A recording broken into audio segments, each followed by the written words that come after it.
Hi, everybody. Thanks for being here. I'm going to go ahead and get started. It is the day before a long holiday weekend, so not anticipating too much more of a crowd, so I'll go ahead and dig in. First of all, thank you for attending. This is our last of the Roundtable discussion series. We will be picking back up with additional programming after DOE publishes the rebate program requirements, which are anticipating to be on July 10th. As far as I know, we are still on track for that. But once that is out, we will prioritize topics accordingly and get back to you with a design for our future calls. Today, we are talking about financing, and in particular, really are interested to talk with everybody about the financing, the gap between the complete project costs and the amount of rebate that's available. So we've got two guests this afternoon to talk with us about this. I'm going to go ahead and turn it over to them, but as always, really appreciate the time that you guys have put in with these calls. So first on my list, I'm going to turn things over to Clay from NREEBE. And as per usual with these conversations, going to give folks just a couple of minutes to introduce themselves before facilitating a discussion among everybody. So if you have anything you want to add, please raise your hand, turn on your video, add to the chat, and I will fold them into the conversation. But Clay, over to you. Thanks for being here. Yeah, everyone hear me? Everyone hear me okay? Yep, you're good. Okay, good stuff. Clay Klassen, Director of Growth for NREEBE. And I want to take a moment to thank NASEO for the invitation to participate, and specifically you, Maddie, for working with me to get it set up. So thanks. And as far as an introduction of who we are at NREEBE, our mission is to scale equitable access to high efficiency electrification products and the products that all of us use in our daily lives at home. So we are a company comprised of e-commerce experts, consumer product experts, IT experts, and energy industry experts. The technology platform that we bring to bear is designed to remove barriers to participation in the energy transition for consumers and also for retailers, for contractors, and of course for program administrators. So our financing solution, which was first introduced to the market in 2021, is called eco-financing, and it leverages low-cost private capital and the state-provided loan loss reserve fund to offer equitable and instant financing for consumers with as low as a 580 credit score. And then I want to touch a little bit on our viewpoint when it comes to, and it's very much aligned, Mandy, with what you pointed out, financing, and when it comes to the HERA rebates and the eligible products. And for many consumers, when they're going to be in the market to buy a product associated with the HERA rebates, heat pump water heater, induction stovetop, for example, as you stated, that rebate's not going to remove the total financial barrier. So, you know, a point of sale instant financing is really important to make this a successful program and really to support our moderate income households. Another interesting factor here, which is offering financing can make those HERA rebate dollars go longer. So some states are, going to consider support levels below the 100% of project cost for low-income customers and below the 50% project cost for moderate-income customers. Enter financing to fill the remaining gap. We have one case study I want to call out just quickly. We work with state energy offices currently, as well as energy utilities, to combine financing with electrification rebates. And currently in the wild in one state, we're offering heat pump water heaters for direct purchase on a statewide marketplace. And this includes a flat fee installation that's provided by local licensed contractors, and that fee is bundled into the purchase price. And then we are applying a statewide electrification rebate. In this case, it's a $3,000 rebate to eligible purchases at that online point of sale. And then the consumer can choose to pay the remainder, pay the difference with affordable monthly payments through the eco-financing loan product. Just some additional data points here in this particular program. The cost of a heat pump water heater project is around $5,500. The installation is representing the majority of that project cost. So having the financing available is proving to be essential for the consumers who are participating.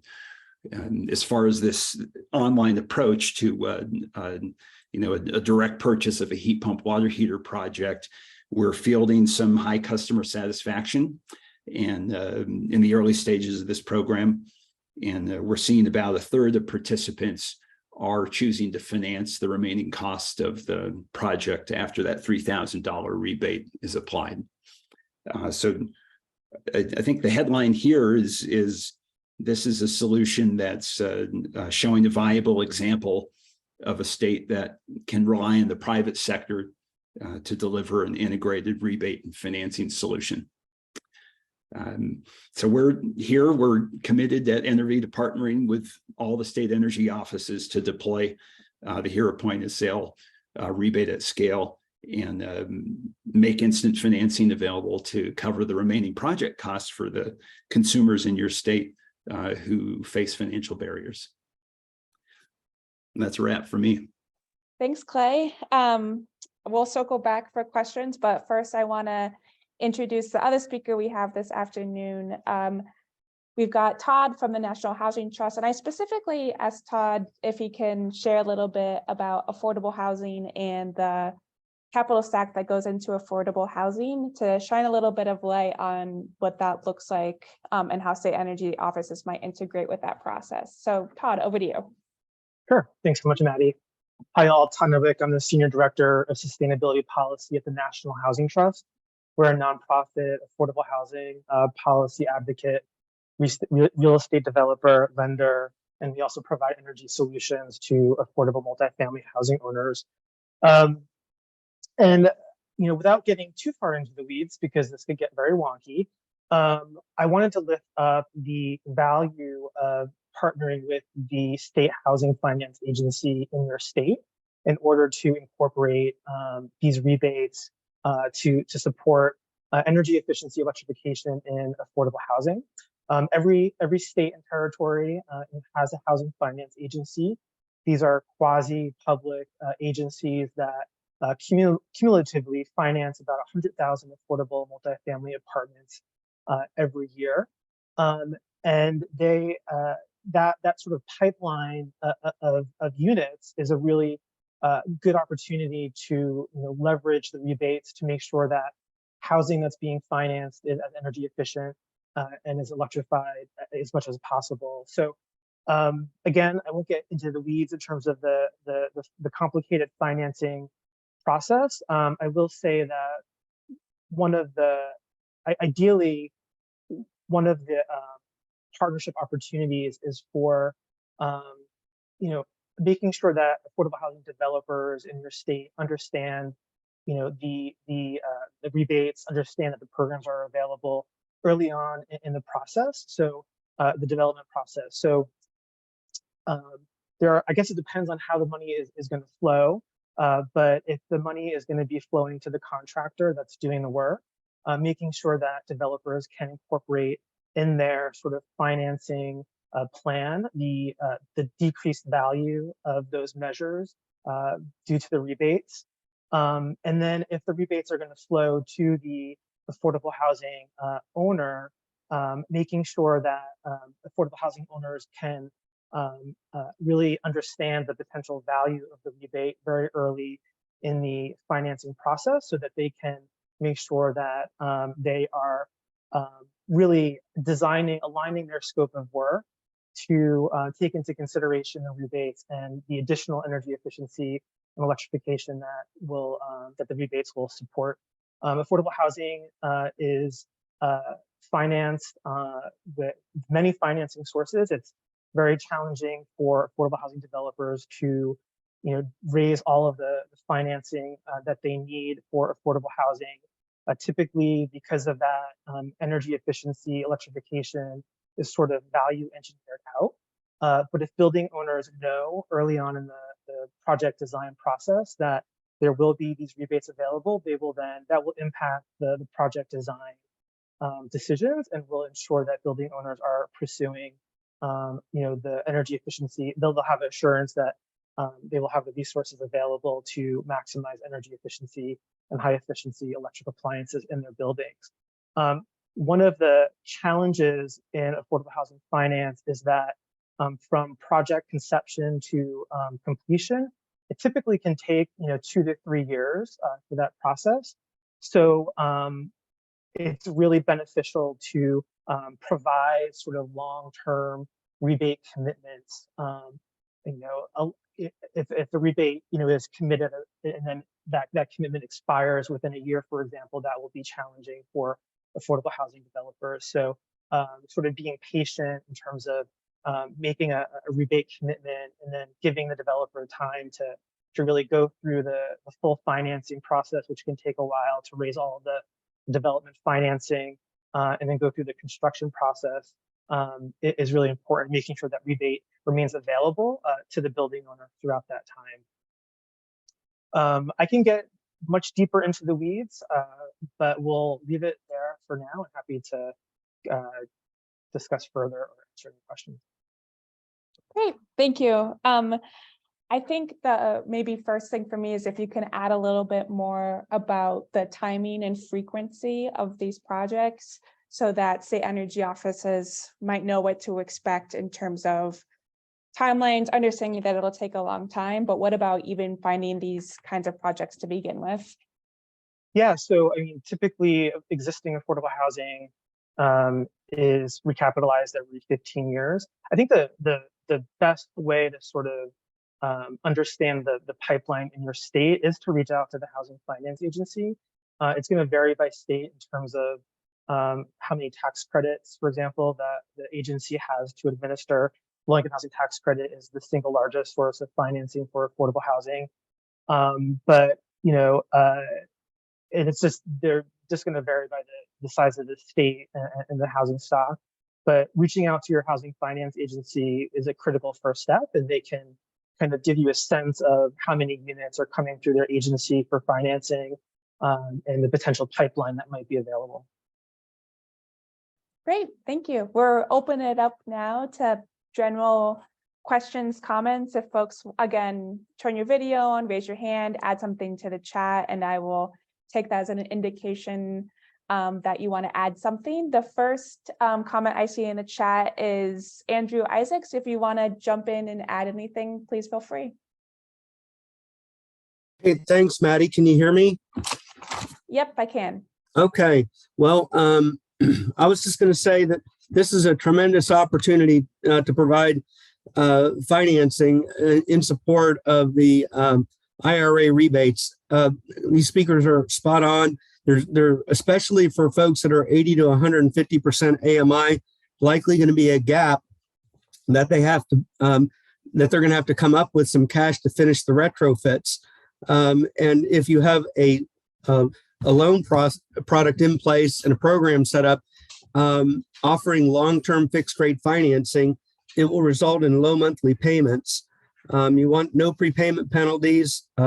It needs to be super easy to originate for both the contractor and the consumer with immediate approval kind of at point of sales. And there's a number of kind of companies that do this, but it will make it very easy for consumers to pull the trigger and do their project all at once because they'll develop a scope of work, say of 20,000, and maybe the rebates cover 15. They got a $5,000 gap. They can do the financing very simply, with the contractor there.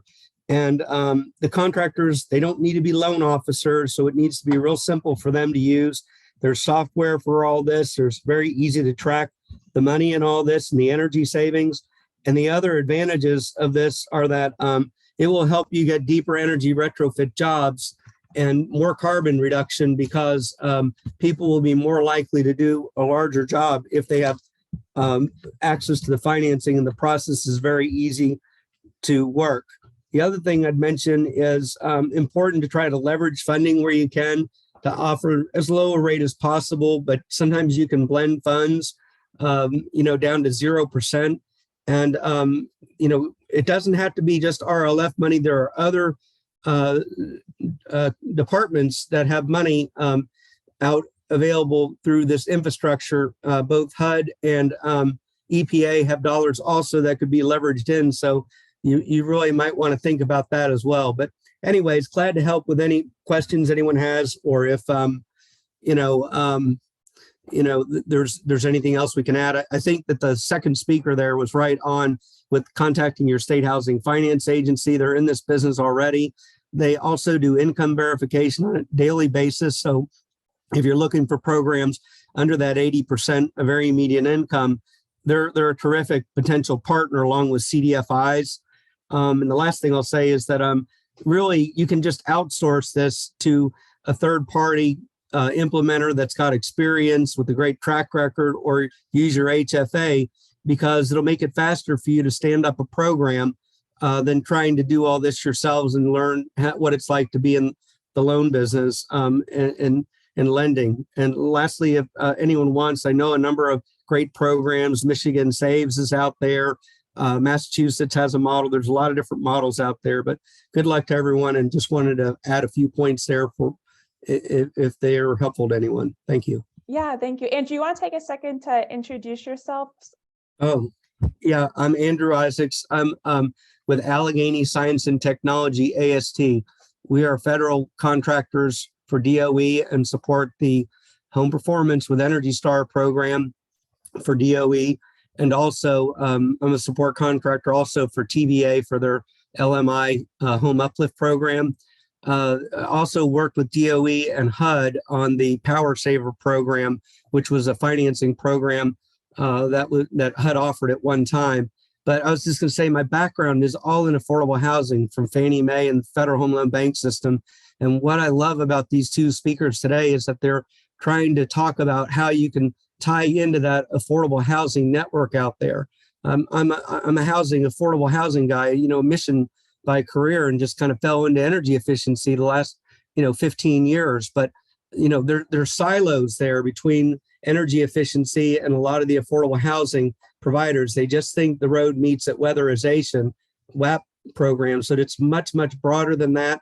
There's a lot of utility run programs that we have among Home Performance with Energy Star sponsors across the country. And there's a lot of great HFA programs, housing finance agency programs, that would be an easy way for you to inject money into them, to have them distribute or coordinate with them, to offer, to tie together with the rebate. So it needs to be done as simply as possible. And so it's a very easy execution for everyone involved. But if anyone has questions, I'm glad to help out at any time, and just wish you the best of luck with executing your programs. Yeah, thank you, Andrew.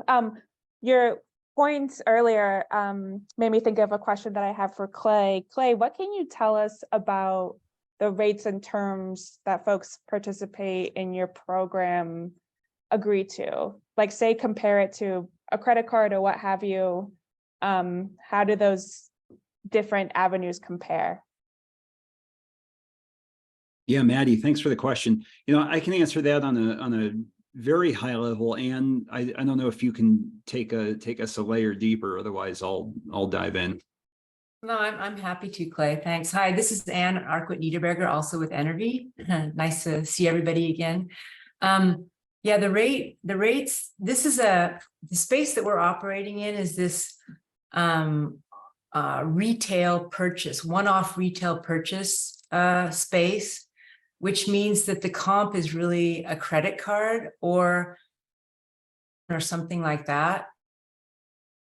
In this case, than a typical home improvement loan pathway. And so we're offering rates today that are less than half of what a credit card rate would be, 9.99% currently.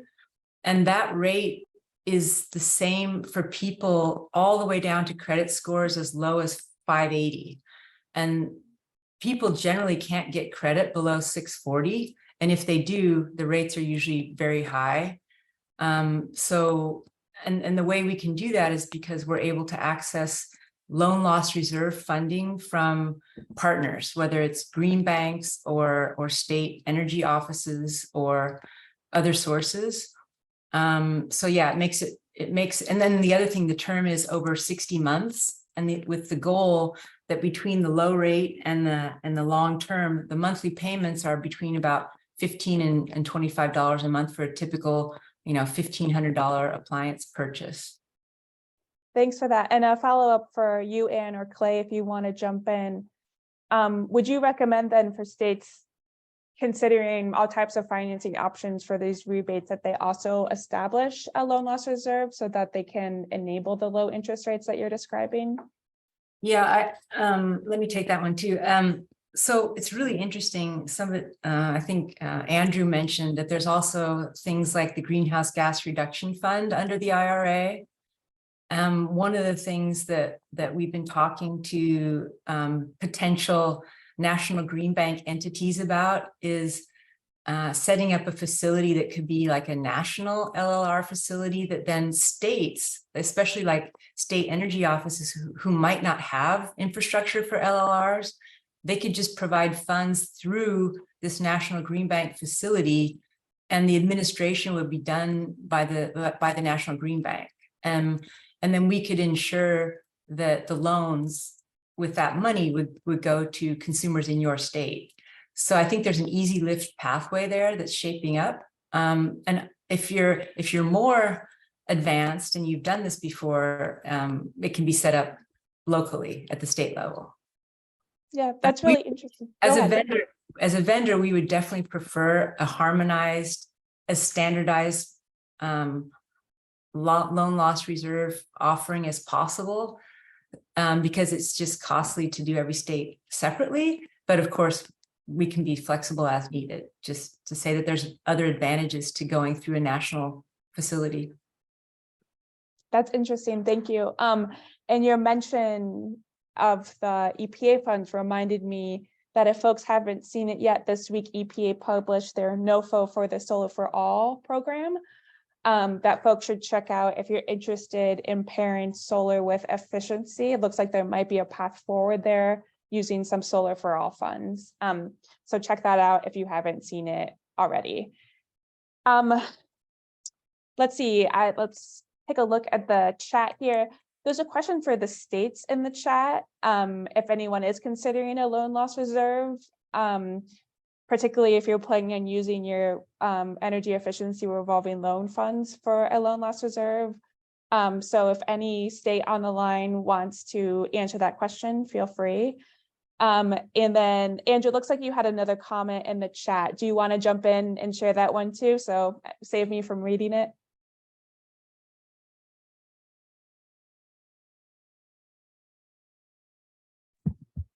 Yes.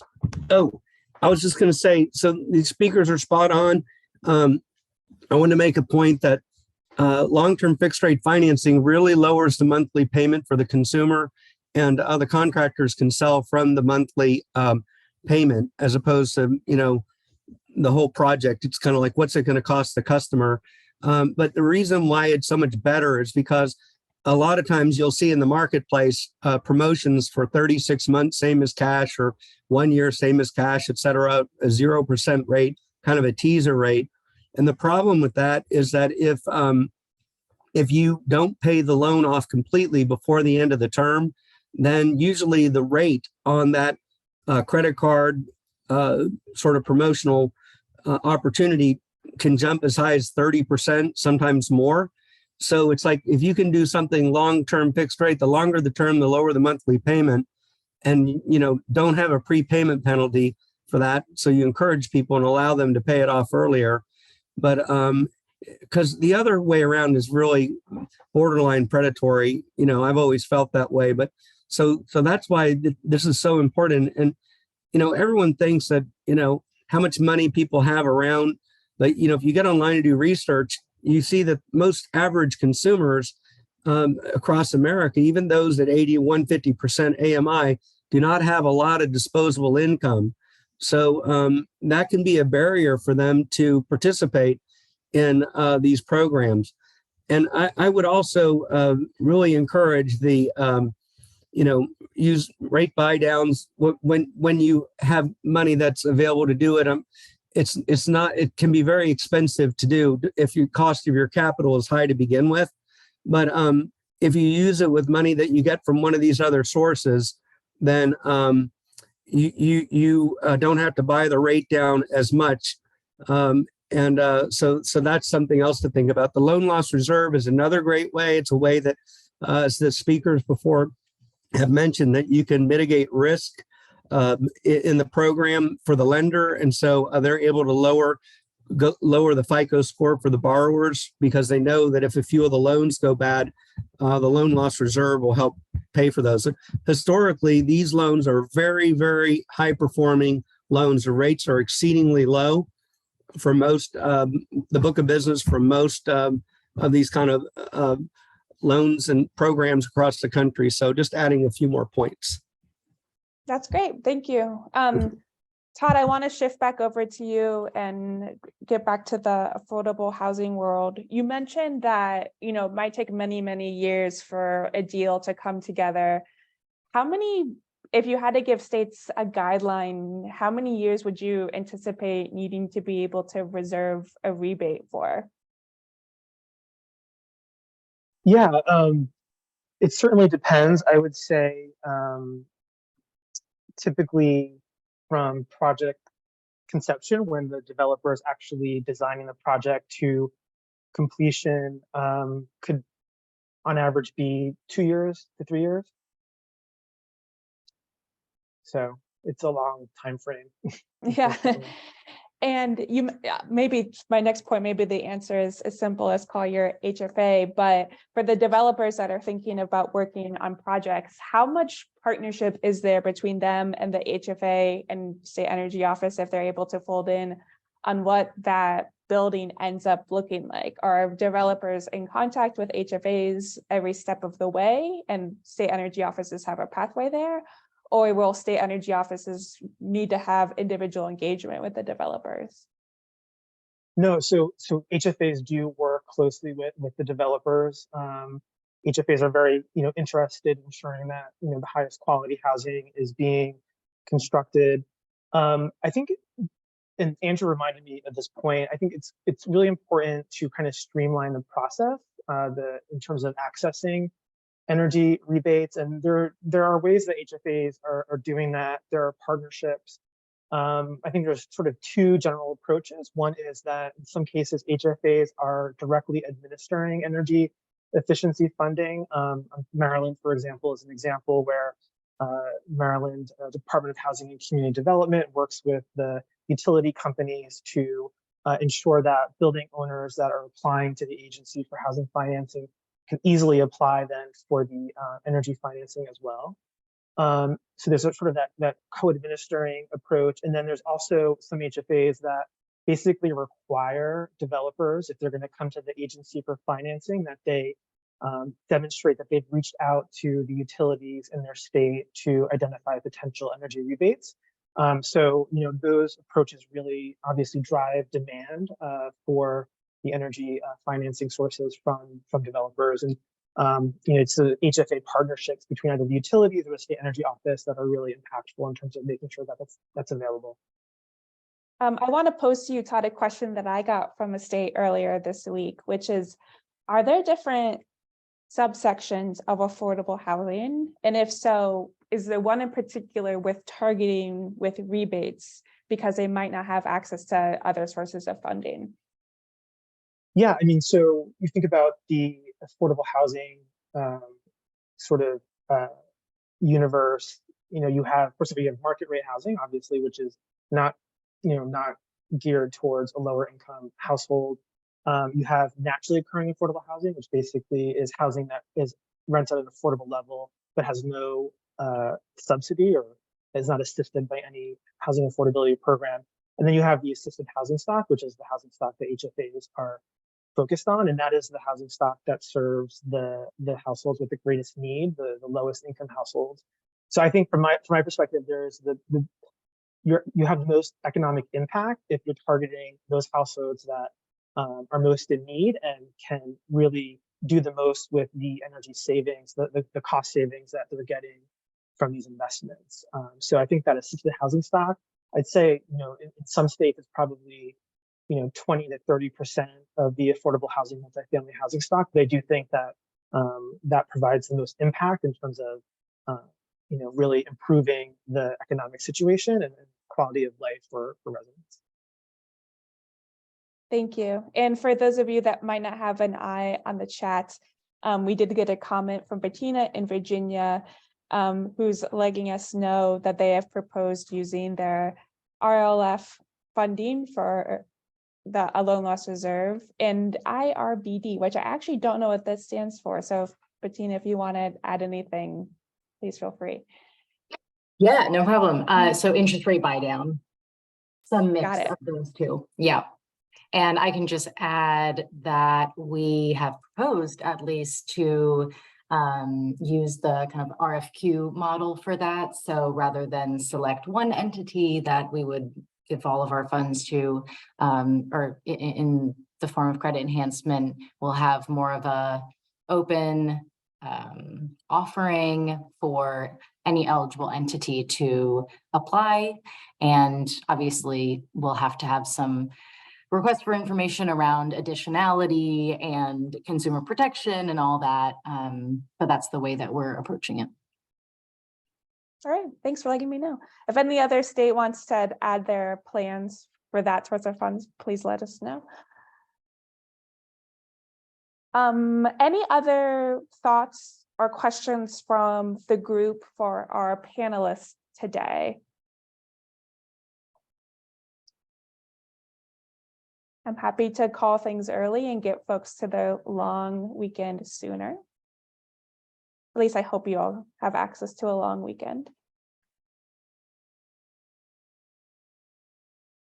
Okay, seeing no questions or hands going up, I'm gonna conclude things early. Thank you so much to our panelists for lending your expertise as always. If anyone has any follow-up questions, I'm happy to facilitate questions between the audience and our panelists. Just let me know and I'm happy to do that.